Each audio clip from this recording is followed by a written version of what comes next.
Woodworking is a slippery slope. I started out maybe 8 or 9 years ago building epoxy tables because they looked easy to make, and here I am today, just another woodworking asshole making things more complicated than they need to be, just to prove to myself that yes, I could actually build this out of wood, when in the end, people probably prefer it out of metal, and this table base that I'm building is generally made out of metal. I've used it a number of times. It doesn't even cost a ton of money compared to the time I'm gonna have to put into this, but for some reason, I decided I needed to challenge myself and prove that yes, I could build this out of wood.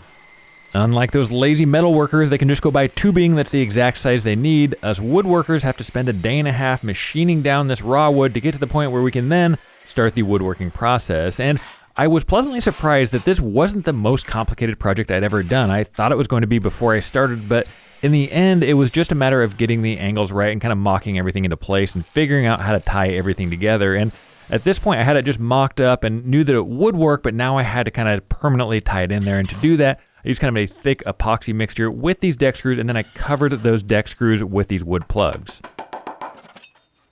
From there, it really wasn't too bad. It was just a matter of getting some finish on the table base, adding a little bit of N3 Nano over the top of that, mounting it to the tabletop, and then putting it up for sale. And I guess also making a whole YouTube video that's like 35 minutes long, but then putting it for sale. And if you're curious, this table base with the tabletop ended up selling for $20,000, but that's with free shipping, so a little less than that.